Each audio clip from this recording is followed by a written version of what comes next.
Life Raft Diagnostic 001. Hyperdrive 50%. Oxygen 50%. Digital AI power 90%. My mood somber. Introspective. Occasionally panicked. Back when this raft was at 6 months' power and ration supply, the universe was an untapped gold mine. I could fathom stations in abundance, approaching me on a moment's notice, blanketing me in their massive shadows, deafening me with their beacons, competing for my value. And the biggest problem that I'd have is deciding on which one to board and which hyperdrive to serve, at least until I make the great journey to the colony.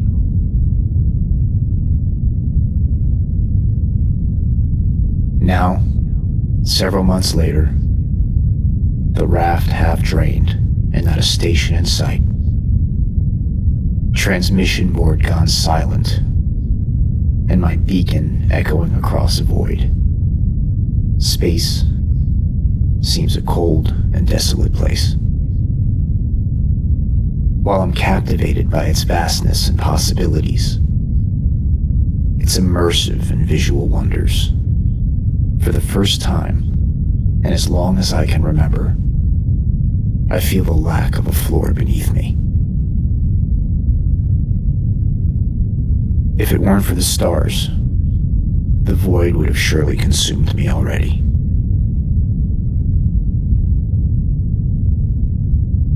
I never thought that I would see the stars the way that I do now. They are mesmerizing.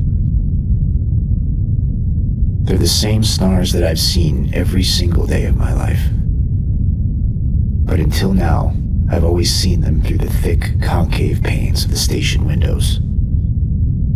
That is, when I cared to look at them at all. After years on a station, your vision narrows. The simple things become inconsequential, and taking time to appreciate their beauty seems trivial when compared to the job at hand. But now that I sit here in my raft, staring at the stars in this way, with this mindset, I see them from a different perspective, as if I were someone else. I see constellations, their shapes and stories. I see layers, those closer and those further away. And on some nights, far-off galaxies are crystal clear in their blue, purple, pink, and white light. I've come to love the stars now that I'm fighting for my survival. Drawn to their glow, a billion tiny hyperdrives waiting to be claimed.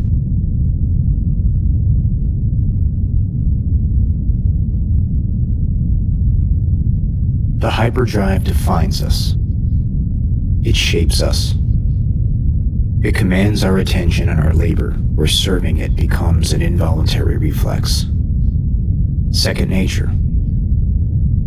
When we're young, we're raised to understand its importance, its significance, no matter which station and mission control we ultimately serve. It keeps things running. It keeps our lights on. It feeds us and enables us to breathe. And even more importantly, it serves the greater good by ensuring our relevance in the perpetual race. With our blood, sweat, and tears, the hyperdrive burns even brighter. The harder we work to keep it lit, the faster it propels us forward, affording us a competitive advantage over our enemies. And as its mass increases, our station evolves. We soon outclass our competitors. leaving them far behind as we look to take on an entirely new class of enemy further ahead in the Great Stride.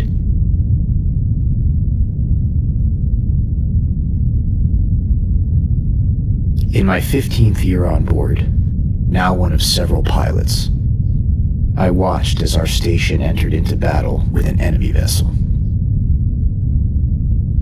After racing side by side in a stalemate for years, our commanders began to notice small cracks in the enemy's hull, a subtle weakness waiting to be exposed.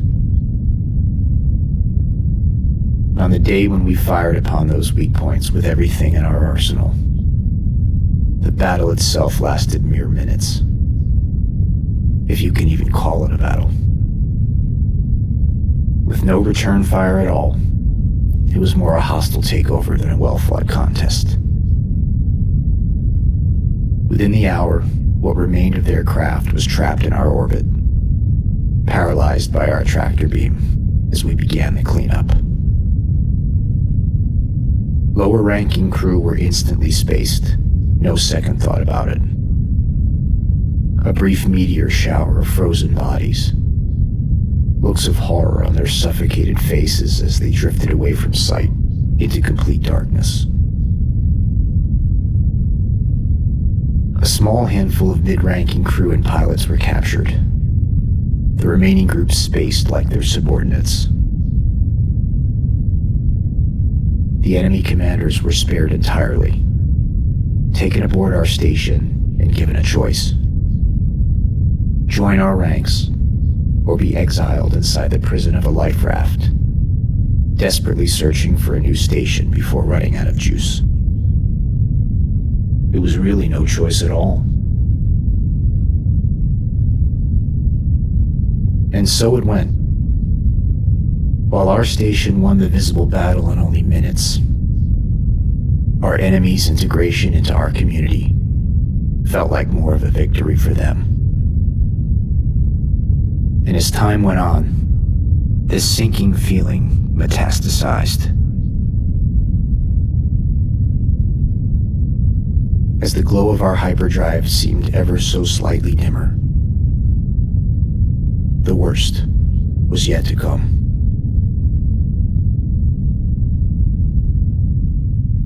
This is my chronicle, for anyone out there receiving this transmission.